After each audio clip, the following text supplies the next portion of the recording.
What's going on, guys? I am True Racer, and this is week 9 of our iRacing F1 career. In this episode, I kind of have something special for you guys. The audio overlay is going to be our podcast with SlipStream Podcast and myself talking about sim racing and where it's going and the future of it and stuff like that. So it's definitely a good listen to. It runs a little bit longer than the race, so make sure to stick around to listen to the entire thing. But without further ado, this is Summit Point, and I had some high hopes for this week. All right, this week on the SlipStream podcast, we are talking about sim racing, and we have someone with us who kind of knows what he's talking about, at least better than I do. Please welcome to the show, Matt O'Donnell, also known as True Racer on YouTube and Twitch. Hey, what's going on, guys? Yes, he did a nice announcement for me. Sim racing is definitely something I am very passionate about, and I do like to cross-reference it with some of my real-life racing I get around to as well. Well, what kind of real-life racing do you get to do? Currently, I am running shifter karts. I race shifter karts at the club and regional level, and next year I'm going to attempt to do the national level as well.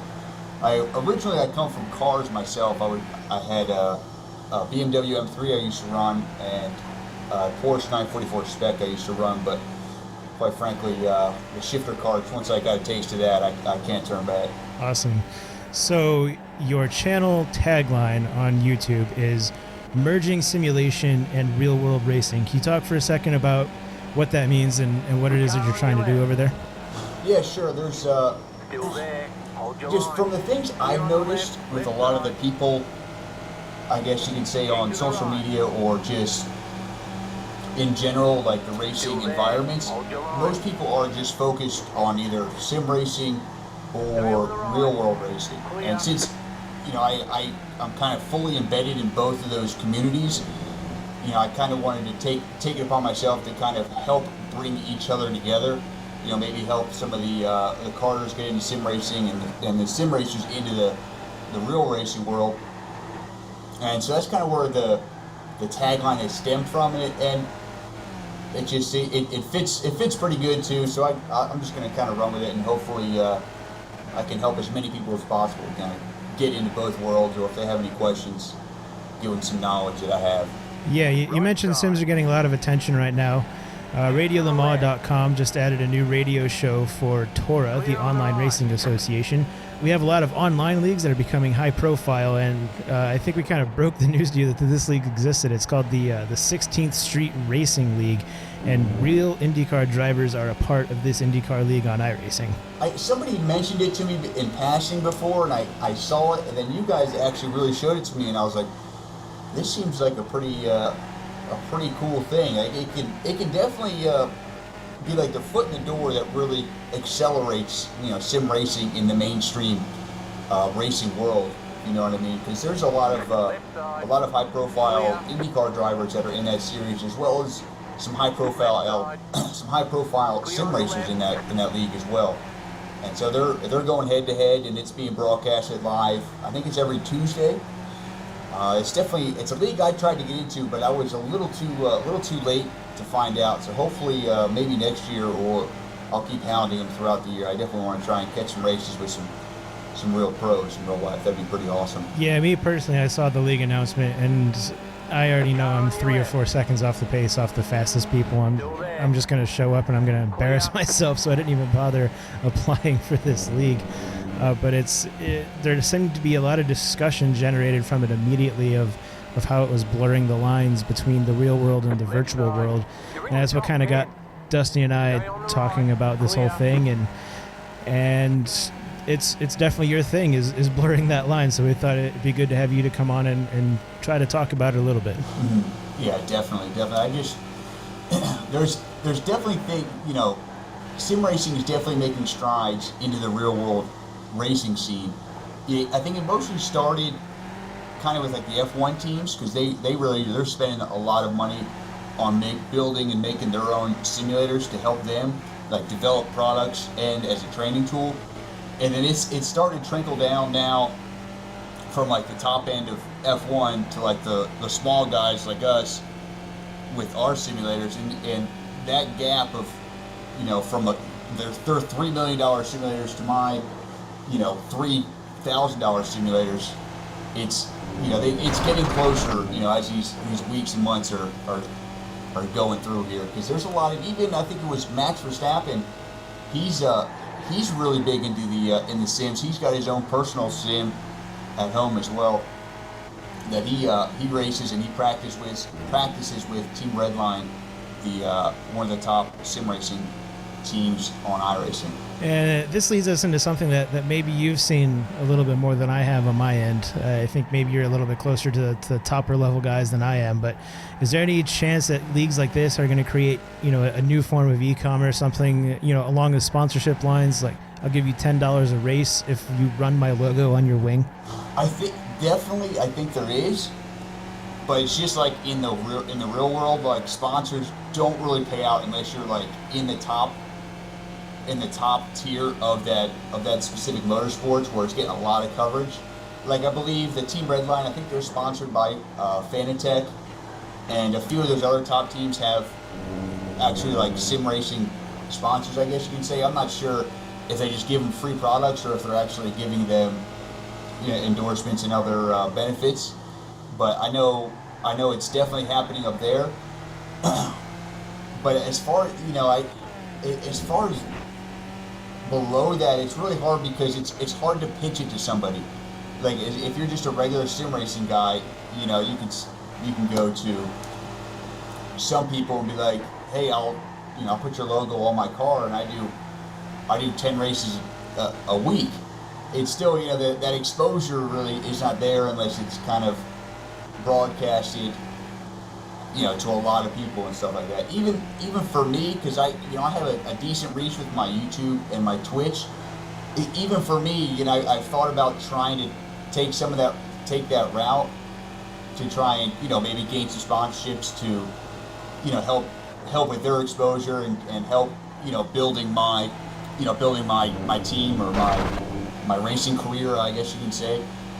But it's still, I just don't feel like I have enough exposure yet to really be beneficial to any of the companies that I'd be going after. Yeah, I have noticed. I watch the highlights for the iRacing Pro Series from time to time, more the F1 Series than the NASCAR Series, but it definitely seems like guys like on the F1 side, like Krunke and Hutu and Alfala on the NASCAR side, it seems like they actually have real companies on their cars, and it just makes you wonder whether or not that's a real sponsorship or what's going on there. Yeah, true. I mean, they got to be getting some sort of incentive. They're obviously not going to run it for free. But even in like sim racing, like or iRacing, the Peak series that they do on the oval side, I mean, Peak Antifreeze is definitely a sponsor of that series. So there's a mutual benefit there. And then I gotta think they're definitely pulling something in, but I don't think people are making careers out of it just yet. If you know what I mean? Yeah, I think the guys that are winning those championships are getting some kind of money from iRacing, but I definitely don't think it's enough to replace their day jobs or anything.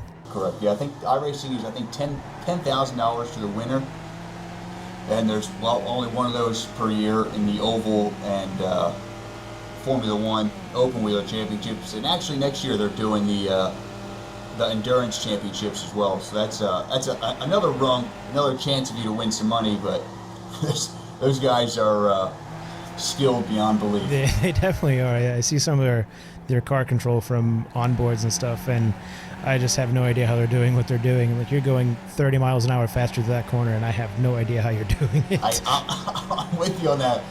I consider myself a good sim racer, but there's just people that just absolutely just destroy me, and it's like, what are you doing wrong? What are you doing differently? And then I'll even look at some of the telemetry data and stuff like that, and it's like, how are they braking so deep? And then I'll try and brake that deep, and I'm off into the wilderness. They're just able to really balance the car a lot better than I am.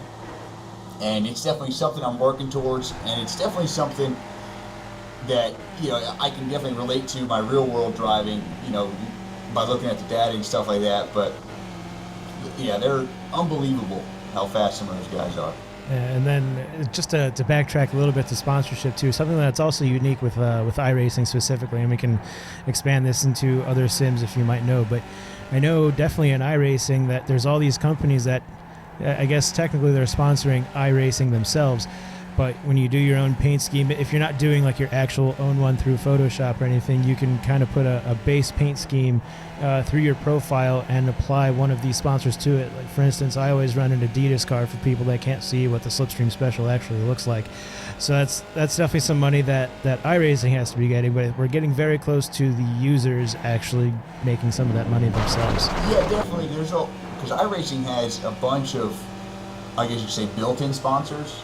Like there's like 30 you can choose for your default car. That's kind of what you're hinting at, correct? Yeah. Yeah, there's definitely a lot of those, and they have some good rewards too. Like if you run a specific logo throughout the season, they usually have an award for that. I forget what the last one was. I think it was iAnalyze or something like that. If you ran their yeah, like iAnalyze, iRacing, or something like that. But it's a telemetry service, and it's a subscription-based telemetry service. But if you ran their logo for the entire season, it puts you in some drawing, and if you won the drawing, you got either a free year for this telemetry or however long it was. But for what they were charging for it, it was actually quite a bit of money that you were technically earning. So, yeah, that's the kind of stuff that goes on with that. I've never partaken in any of those contests or anything. I just slap a club logo as well as an Adidas logo on it and just call it good enough. Yeah, I'm usually running my trading paints anyway, so I never end up seeing it. I usually have like some sort of custom paint job, or even if it's simple. But yeah, but you'll see them every once in a while. You'll see. There's a lot of people running like their, I guess you could say, their favorite team's paint job. You know, like having a Penske paint job or something along those lines.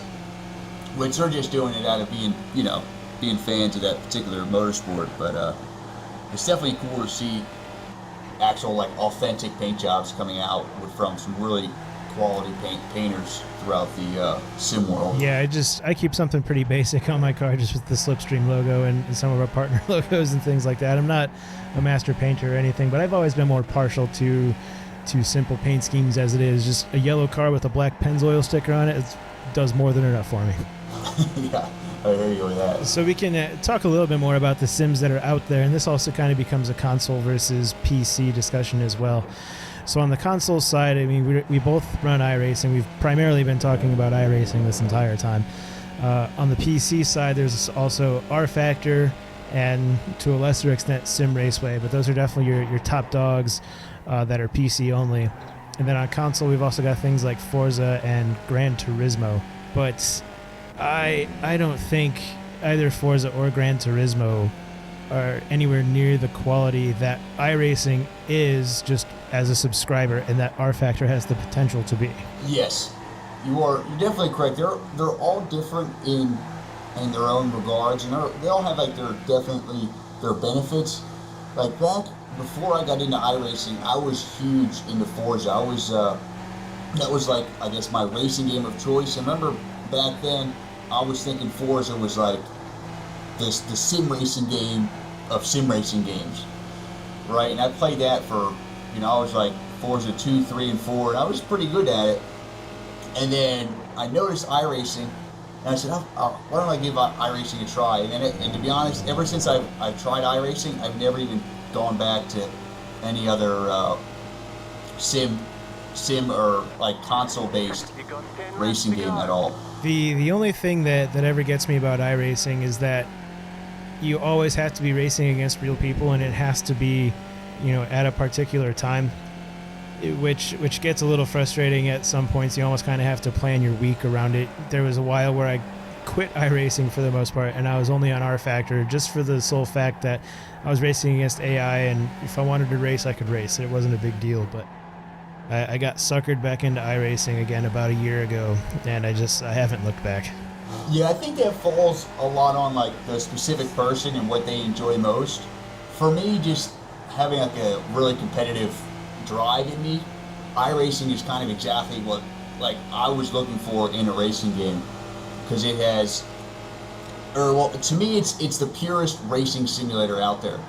Everything else to me is more or less just a performance driving simulator, because I like the iRacing's format of having those designated races and kind of having to practice, and it just, to me, it feels like there's more meaning to every race, and it's not just like turning laps, if you know what I mean. Yeah, that's how I'm treating the Winter Series that I'm doing for the SlipStream's YouTube page, and just kind of how I'm taking racing on iRacing in general is, with the Winter Series, I only enter the race on Monday nights. I try to treat it as real as I possibly can. If it's a real environment, you get one shot to go turn a good race.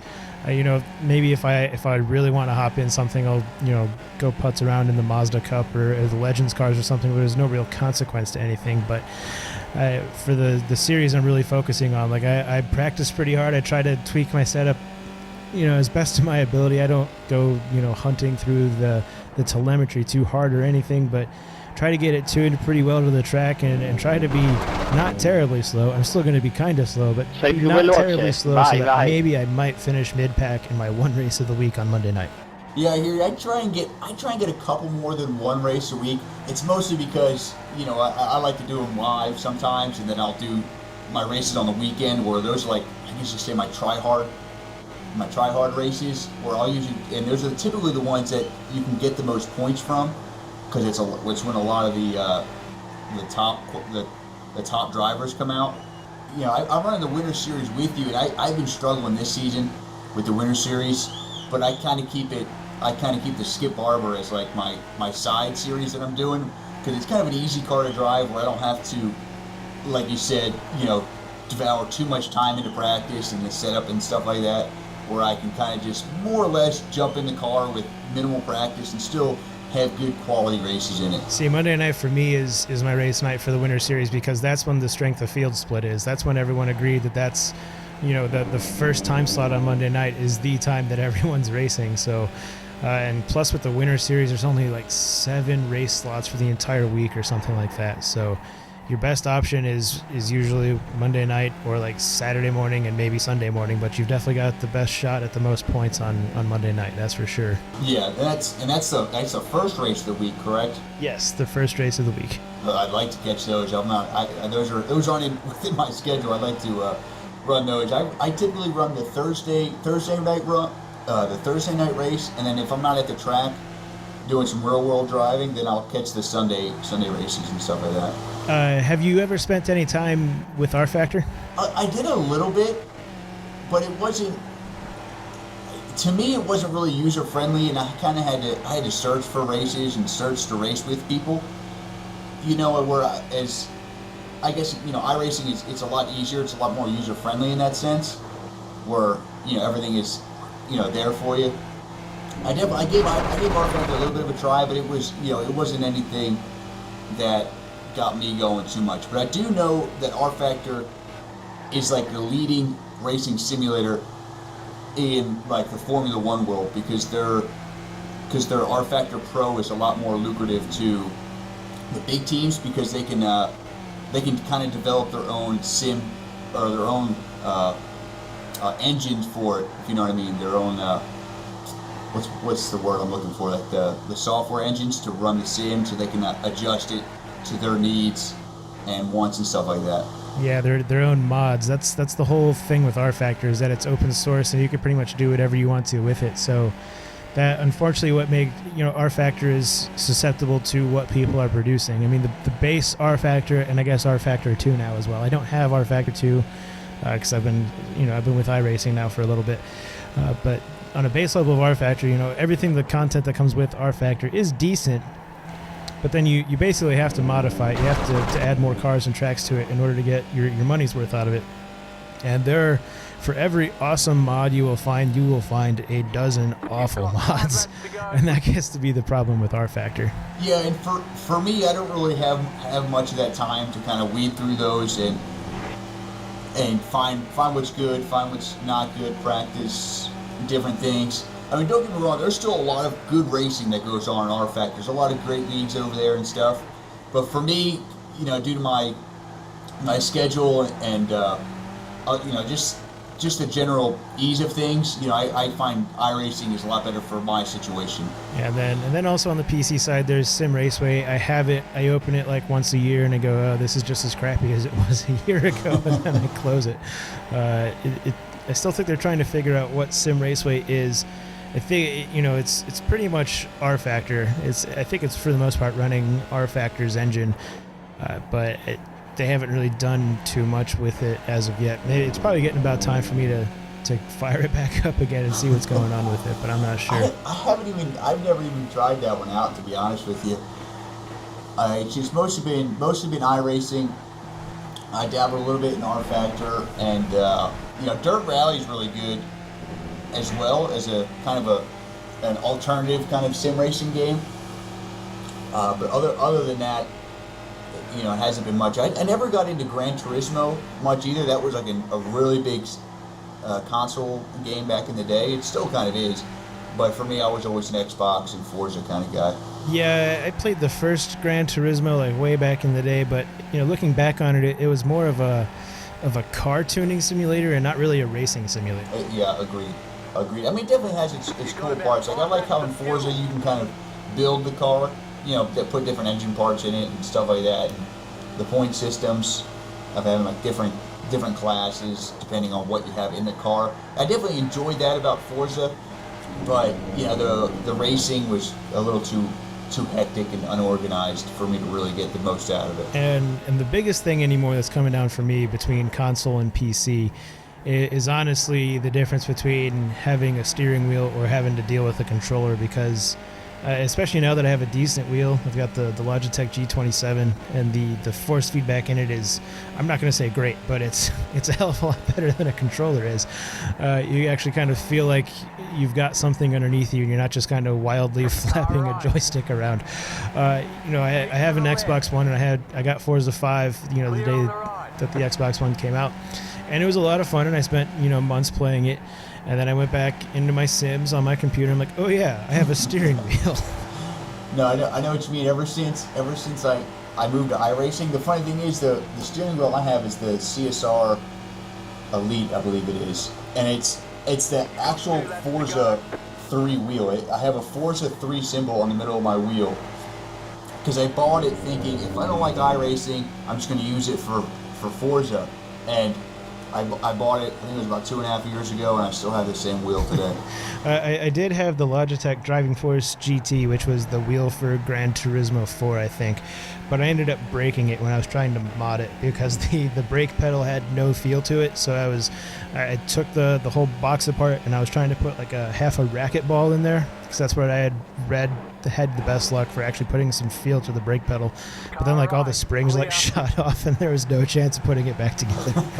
Yeah, it's any of the console actual like wheels and stuff. They're really hard because it doesn't give you a good feel, because normally you're not driving in a stable platform. It's like you're sitting at a desk or something where your wheel's not hard mounted to the desk, or your pedals aren't hard mounted to a frame that won't move, your seat and stuff.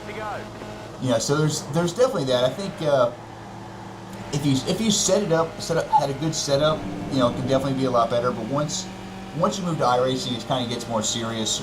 Or once they're the computer simulators, it definitely gets a bit more serious, where you kind of want to have a bit more setup and more stability, and kind of want to invest more into your peripherals. Yeah, I just recently, like about a month ago, finally got an actual cockpit, whole chair, and I can hard mount the desk and the pedals, or the wheel and the pedals to it.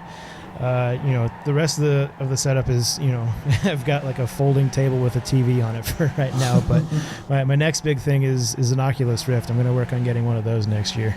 Yeah, I'm definitely interested in trying one of those out as well. It's going to be different, definitely, because there's definitely a lot of benefits that come with a triple monitor, but there's definitely a lot of benefits that come with virtual reality. Like when I do my live streams, live streaming with a VR headset is kind of, it definitely doesn't give you the same experience as a triple monitor setup. So I will definitely keep the triple monitor for live streaming. But my weekend races and stuff, I might get the Oculus and try it out and see how I like it, because it definitely brings a whole nother level of immersion to sim racing that you don't get with triple screens. Yeah, that's. Well, sorry to interrupt the podcast here, but I was not able to catch both of those guys. I ended up catching one because he spun out, but definitely it was a great race all the way up to the finish. But unfortunately, it was not a great week. There was a lot of participation this week, but I wasn't able to catch any of the really, really good races, so it fell on me. I only scored 113 points this week, so let's see kind of the damage it did to my championship contention so far. Well, as you can see here, I moved down to 5th, which is not the right direction, but I know if I have one good week, I can definitely easily be in the number 2 spot. I have a couple really bad weeks to take off of the list. So, I don't know. I still have a really good chance of getting top 3 in this division. I just got to have some good weeks. Hopefully, with Bathurst next week, I can do that and bring home a good result. Now, the overall is not looking any good at all. I'm actually on the 3rd page now of the overall at 54th. So I definitely have a lot of work ahead of me to get up there to the front page. But nevertheless, guys, thank you so much for listening and watching. We're going to get right back to the podcast here. But until then, or until the next video, stay true and race on, guys. Here is the podcast. That's what I'm most looking forward to, but unfortunately I'm going to have to pretty much overhaul my computer before I can buy one, because the main thing with it is that it requires 2 USB 3.0 ports to actually run. And I do not have USB 3.0, which means I need a new motherboard, and if you're going to replace your motherboard, you might as well get a new processor while you're at it. One of the other things that you can't use like other bits of software with it just yet either. Like if you wanted to run like the Z dashboard, the Z Blue dashboard, where it tells you like some live telemetry, or see just any of your, like if you have any like external monitors or an app on your phone, you can't really see some of those extra tidbits of information, which definitely hinders you a bit. But I'm sure down the road there'll be like an application for the actual VR headset where you can kind of implement it into there so you can see it. But it's definitely something to keep an eye on in the next couple of years here on how much that progresses. And then there's one other bullet point talking about the different sims that are out there. Have you played Project Cars and all? And if you have, is it a sim? Yes, I have, and no, it is not. I mean, I played it a little bit. I do want to dive back into it and really kind of give it a really, really good shakedown again. But like my first taste of it, I was really like, this. It just doesn't feel right. It feels like it was catering, a lot more as a racing game, but it could just be a lot of like their target audience might be a little bit different than me, because for me, I'm really competitive and I really want to, I'm a racing purist, I guess you can say, where I want like the best racing and cleanest. I'm not a fan of, getting checked into a wall, or, people, the dirty racing that comes with, the racing games on the consoles. You know what I mean? Yeah, that's exactly why I quit playing Forza. I don't remember what cars we were racing. It doesn't matter what cars we were racing, but it was at Spa. And going up Eau Rouge, and there was some guy that didn't even try to stay on the track. He just drove straight through the grass, and then we're up on the Kemmel Straight, and he's going like 20 miles an hour faster than me because he didn't even try to slow down to go through Eau Rouge. So he comes up the back, and I'm like, well, this guy's flying. I'll just let him by. And I didn't defend him or anything. And instead of him driving past me, he just like plowed right into the back of me, punted me into the wall, and he just kept going. I'm like, all right, that is my first and last online race in Forza 5. Yeah, you are a good brake pedal, I guess. But for like Project Cars and some of those other ones, that really kind of pulls me away is just not having that consequence system of, you do something bad with either like an off track or having a bad race. There's no consequences, or there's no incentive to drive clean or to improve yourself. And that's a major part of having like a true like racing simulator, and what keeps me on iRacing. But don't get me wrong, I think Project Cars definitely is one of the best graphically wise. I mean, they're definitely a beautiful sim, and they do have some dynamic stuff with their rain and like light changes and things like that, and they are definitely a beautiful game. But as far as gameplay, I prefer. Yeah, the consequence system is definitely something that brings you back to iRacing all the time, especially now. I mean, in the last break I took, is when they implemented the incident point cap generally at 17 per race. And anybody listening, if you don't know, they charge you incidents throughout the race. So like if you drive off track, you get 1 incident point. If you make contact or lose control, you lose 2 points. And if you make hard car contact, you lose 4 points. So a hard cap of 17 sounds like it's still a lot, but I remember back in the day when I was racing the old IndyCar on the ovals, when they still had a crap ton of downforce on it, so it was always pack racing. There was one guy, I'm not going to name him, I'm not going to give him that dignity, but he would bump draft people on ovals, drive through the apron to make passes stick and take out half the field, and he ended up with like 53 incidents by the end of the race. Yeah, that's just, I remember those days, but it definitely kind of it makes you think about incidents. I'll be honest, I kind of rack up more incidents per race than I would like to, but I think that stems mostly from me overdriving a corner and dropping a wheel off and stuff like that. Yeah, all my incidents were almost always driving or related to driving off the track. I've really had to learn, especially now with the incident cap, how to not overdrive the car. And I was a lot slower when I was overdriving the car, but I've at least made up a few seconds by actually learning how to properly drive the car. And that 17-point incident cap was something very influential in making me get my shit together. Correct. And I kind of, to backtrack a little bit with like Project Cars and Forza and stuff, I find a lot of my bad habits of overdriving and stuff like that from playing those games for so long, where there was no consequence from really overdriving. Like you can almost use the wall if you drive a little too hard into it. And I feel like I still have a little bit of that mentality, which kind of stems from or leads to my overdriving in the sim and kind of sometimes in the real world as well. Yeah, I think my overdriving stemmed from R factor, because I'd always have the ABS turned all the way up, stability management all the way up, traction control all the way up. So to be fast when you have all that stuff turned on, it's slam on the brakes as hard as you can, throw the wheel as hard as you can, get back on the throttle as hard as you can. But yes, it really counteracts the smoothness that's needed to be fast. Yeah, but then in iRacing as well, there's no driver aids unless the car you're driving actually has them in the real world. And in that case, they're entirely, ABS on a car is entirely different than what ABS is like in a random sim racing game. So it's actually more realistic, and you still can't just mash the pedal and go as hard as you can. You still do have to be smooth, as you mentioned. Correct. Or like if you do, you're going to be slower. You can just full brake with ABS on, but you're going to be a lot slower at each corner. Right. So now that we've kind of talked about all the sims that are out there, let's talk about how they compare to the real thing. We recently had a massive update in iRacing for dynamic track conditions. So as the race goes on, the temperature of the track will change depending on how the sun's hitting it, whether a cloud's going over the track. Marbles will get flown offline, and if you pick some of that up, you're going to lose grip for a few corners. How is that system specifically working out, do you think, so far, especially as it compares to the real world? So far, I think it's not as intrusive as I thought it was going to be when it first started. When I first heard about the dynamic tracks coming in, it wasn't something I was 100% thrilled about, to be honest, because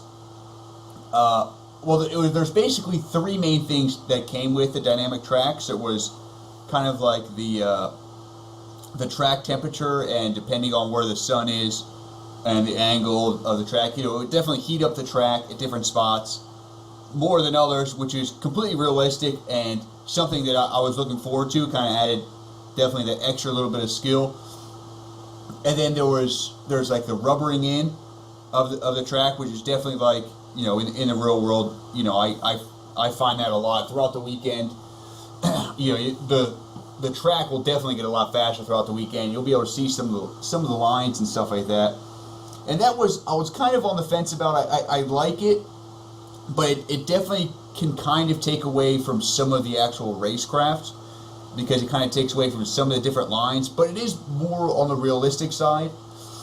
So it's kind of hit or miss. One of the things, but like the last thing that they implemented with the marbles, this is not something I'm 100% thrilled about in sim racing. It's mostly because it's simulating like a negative effect of real world racing, if you know what I mean. Yeah. It's definitely more realistic, but it's not something that, like, if tire manufacturers could get rid of marbles, they would. You know what I mean? So it's like, if you go offline at all, if you're trying to go for a pass on the inside, or if you're trying to go for a pass on the outside, it's really going to hinder your ability to race somebody else in the sim world, which can possibly take away from some of the actual racing experience of the sim game. But I found that iRacing kind of made a pretty good balance. It's not too intrusive where it's like if you go offline at all, you're just done. But they have, it's definitely a subtle improvement. So I think overall, I'm definitely glad they came out with it. Yeah, marbles specifically. There's only been one time where I've even noticed that they were there. And it was the first race of this season in the Winter Series at Watkins Glen, and going through the heel of the boot, I guess it is, and some marbles getting thrown offline. And that was always the corner where I was the sketchiest on as far as wheel spin went. And there was once where I just kind of touched the marbles, and it made all the difference for, giving me too much wheel spin and me driving straight into the wall. But that's been the only time I've noticed that marbles really even affecting me whatsoever. It might be reducing your grip somewhat, but it's there. It is something you need to be concerned about, but it's not a life or death situation like it can be in the real world. Correct. So it's definitely it's definitely more realistic, by all means, and that is what iRacing is striving for, the most realistic feel in a racing simulator, which I definitely commend them for. But for me, it's like sometimes I like to pass on the outside, or it's kind of like, or different. I'm really racy when I'm in the sim, which it kind of restricts me a little bit. But I kind of adjusted my driving style to more of a pressure the guy into a mistake, so that he finds the marbles and I can get by him easily that way. So the racing hasn't diminished, just my tactics of racing has had to change. I find myself doing the same thing as well. As if I can't get past someone, I'll just make them, even if I know I cannot get by them on pace, I will just harangue them and try to convince them that I'm going to get past them instead of actually trying to get past them, and they'll inevitably end up getting in the marbles or making a mistake somewhere. And something that iRacing has definitely not been shy about with them trying to figure out dynamic tracks is to bring true dynamic weather into iRacing as far as rain and things like that go. Because as we've talked about several times, iRacing wants to make the most realistic racing simulator possible. And in the real world, when it's raining, it could be raining on one end of the track and not raining on the other end of the track.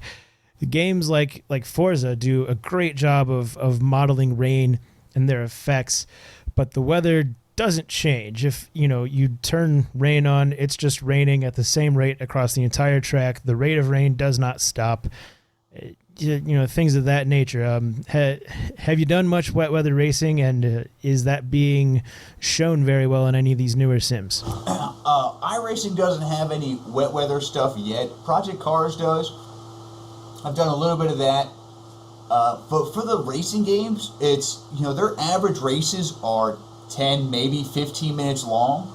So you're not really going to see much dynamic weather changes in those amounts of times anyway. Whereas iRacing, usually their average races are 30, 45, and they even have some hour and a half long races. So there's definitely going to be a need for the track to change for those races. But for Forza and stuff, I haven't had much of experience with those, and their races are typically so short that there's no need for them to change. You're right. That's true. But do the rain effects themselves, do you think, actually force you to think about your race differently as you would have to in the real world? The real world scenarios, for me, like my first regional race this year was in Buttonwillow, and it was in the rain. And it was actually my first rain race, so I kind of did some, some practice, or not practice, but I kind of did some research on what exactly has to change. And it's typically, your normal line where all the rubber is actually where it's really slick in the wet.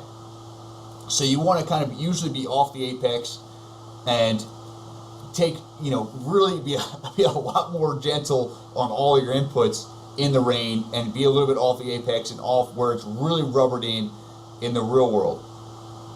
As far as the sims are concerned, I haven't, so few sims are really have the dynamic weather with rain and stuff that I haven't truly had a intensive look into them, or really kind of had a lot of experience with them to kind of give too much concrete advice or knowledge in that department. I don't want to steer anybody wrong.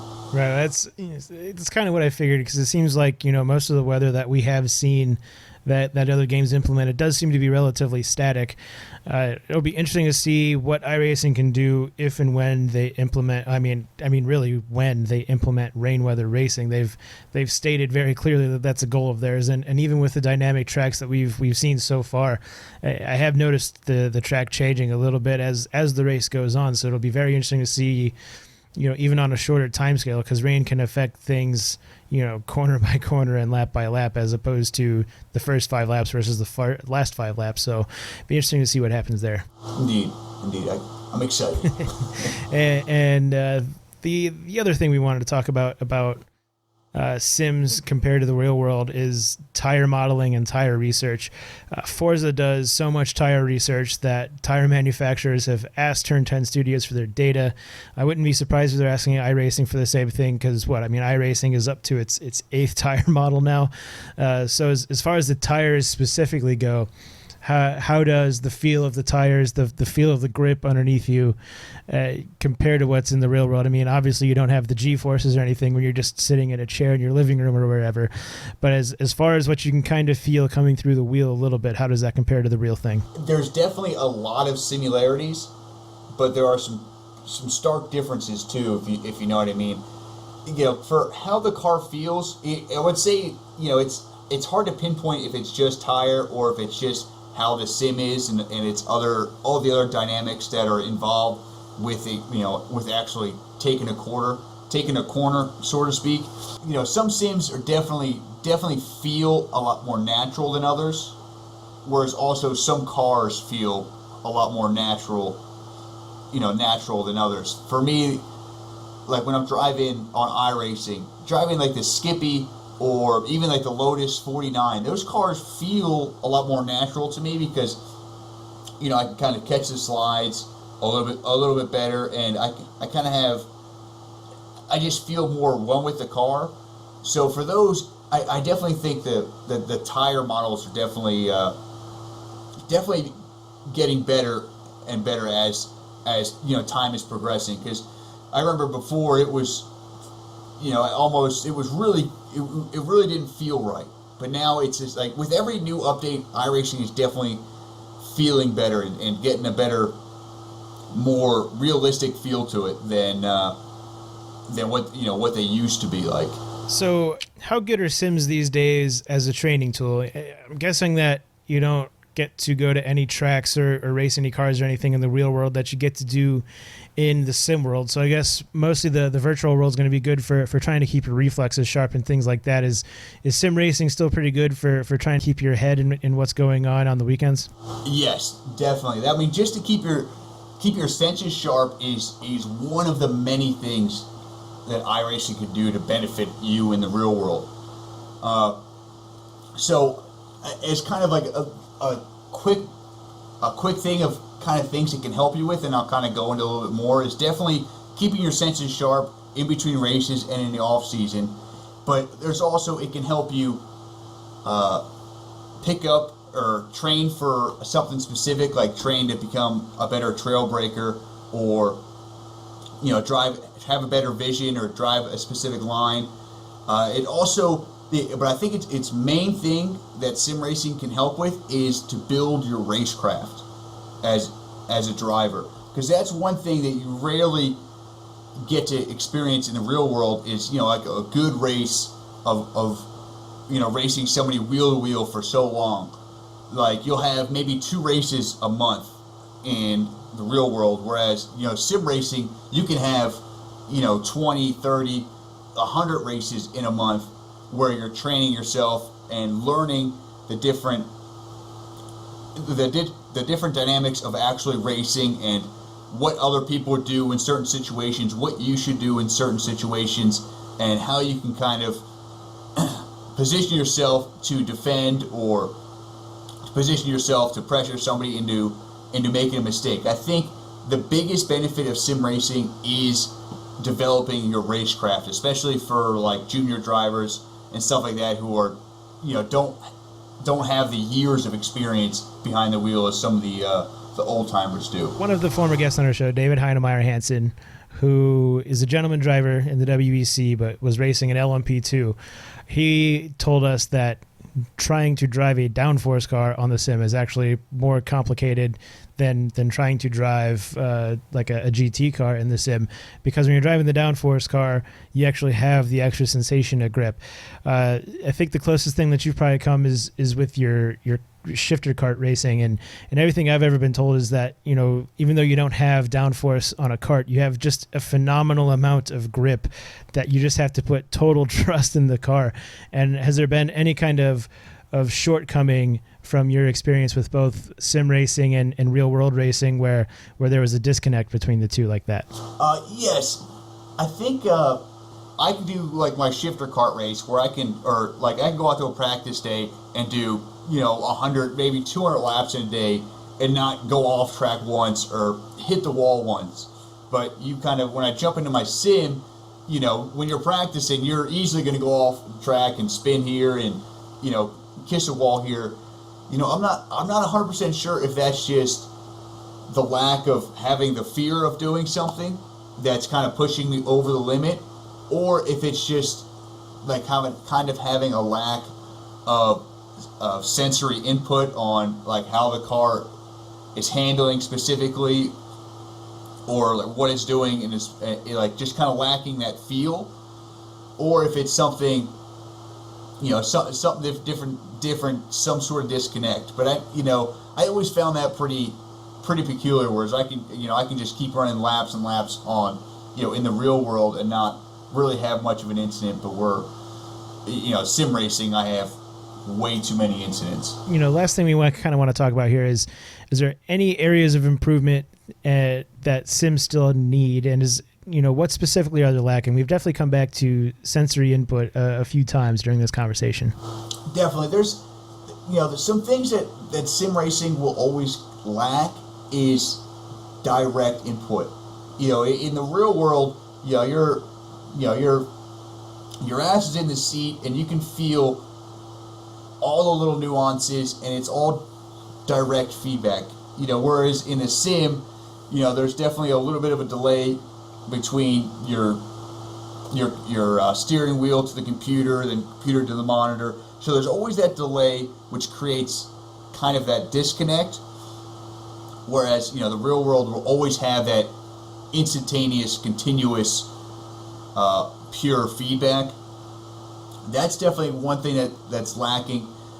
Another thing, you lack that fear. In the real world, you have that fear of that real consequence that if you mess up, it's gonna go haywire. It's not gonna be comfortable. Whereas iRacing, it's not something that you have, which can be a benefit, but also a crutch. It can definitely be a benefit to kind of push the limits and seeing exactly what the car is doing in certain situations. But it can be a crutch in the fact that if you get too used to sim racing, you might kind of be callous to a dangerous situation in the real world.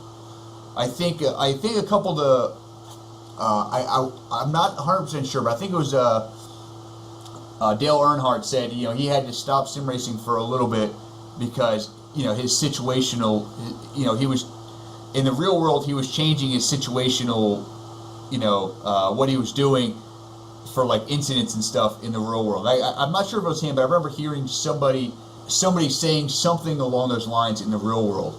There's definitely, the disconnect with the delay, and there's the disconnect with the safety of it, if you know what I mean. Yeah, that's, accident avoidance is, a very fine skill that needs to be developed. But I have a feeling that, we were talking a little bit about, racing Indy cars at Iowa. I avoided 4 or 5 crashes, and my way for avoiding those crashes was keep my foot to the floor and just point somewhere where I think I might get through and hope for the best. Whereas I don't think that's the best thing to do in the real world.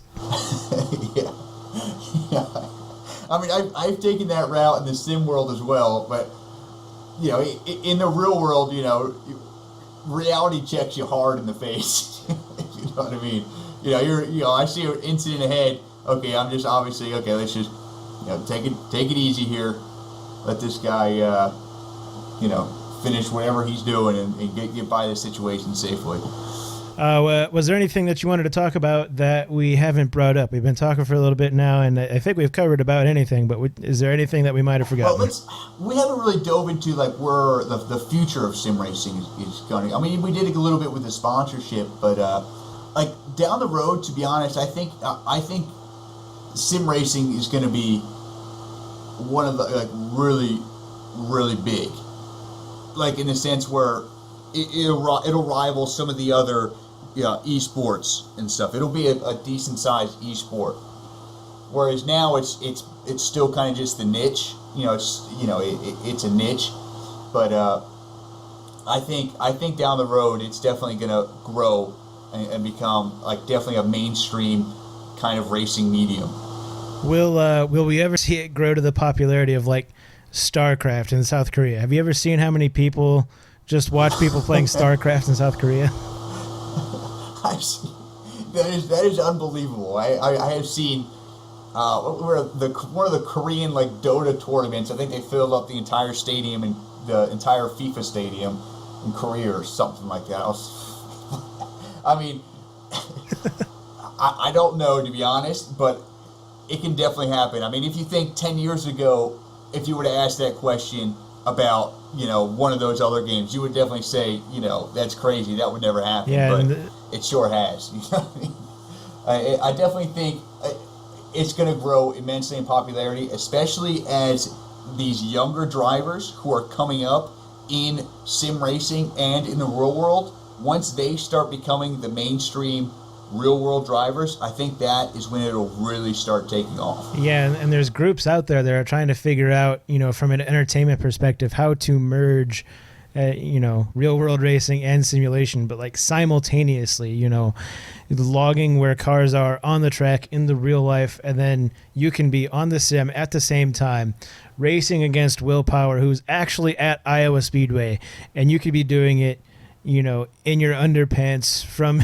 your simulator, actually racing Willpower at Iowa Speedway at the same time. And it seems like every year we get a little closer to that becoming reality. Yeah, that'll be definitely pretty cool.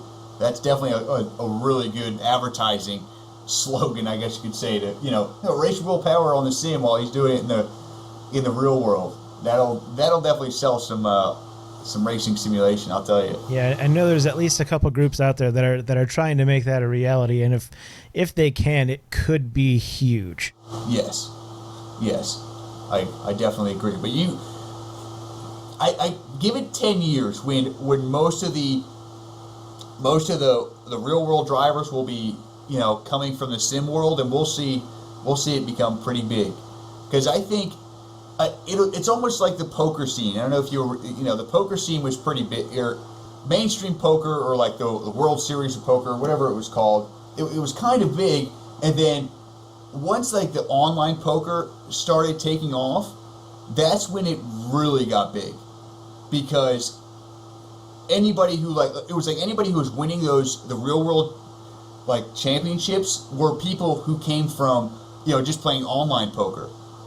You know what I mean? I think a sim racing will kind of take that same path as well. Well, it's definitely, it's getting a lot better, and it's getting to the point where, sometimes I have to pinch myself that I'm not actually in a real car. I mean, I'm not feeling 5 or 6 Gs or whatever. That's obviously a big difference. And then especially with the Rift, I've heard, or read or watched other people's videos of them like getting in a crash with the Oculus Rift, and they start wincing because like it just feels so real with the headset on. So tech like that is going to make a huge difference. Yeah, I'll tell you, I'm still catering a small rib injury from 3 weeks ago from my last Lancaster race, but I hope it doesn't start hurting me racing in my sim here. Yeah, if I want to. My crash at It'll Iowa. pinch you if you go off track. I mean, my crash at Iowa a couple weeks ago. I mean, after I got collected, I would have been killed. There's no two ways about that. I'm flying through the air and tumbling around on my nose. I'd be dead, 1,000 times over by now. I think it'll be really funny if like somebody develop an app or something for iRacing or any sim in general that tallies all of your carnage throughout the week. Like, okay, you've spent $3 million in car repairs from all the cars you've totaled this week. I want to see something along those lines. I think that'll be pretty comical. You were also killed twice. Yes, you've killed 3 other drivers and 10 pedestrians. We're not even sure where the pedestrians came from, but you managed to kill them anyways. Oh man, this is getting crazy here now. Yes, it's probably a good cue to exit. Well, Matt, or should I call you True Racer? Thanks for joining us. Can you tell our listeners where they can find your content? Yeah, definitely. Thank you so much for having me on. It's definitely been a pleasure here on the SlipStream podcast. You can catch me on Twitch. I'll be doing some live streaming on the sim racing and iRacing. I'm on Twitch every Tuesday and Thursday night from 6 to 10 p.m. Pacific. Tuesdays we're usually hooking and jabbing on the oval side, and then Thursday we'll usually do a lot of good close road racing and stuff. And then on YouTube, you can find me YouTube/True Racer, and I upload 3 times a week, Tuesdays, Thursdays, and Sundays. And then I got a Facebook page and Twitter and stuff. I definitely recommend checking out. Kind of a social guy. You know what I mean? But I definitely like helping people out. So if anybody's got any questions, want to ask me directly, please feel free to shoot me a line on Facebook or on Twitter or something, or maybe even leave a comment to the podcast, and I'll try and reply to you as best I can, guys. Well, Matt, thanks for taking the time to talk to us tonight, and best of luck in the rest of the Winter Series. Yeah, definitely, man. Take care, and I hope to race you here pretty shortly. I'm gonna have to try and catch one of these Monday races. Definitely, thank you so much for having me on.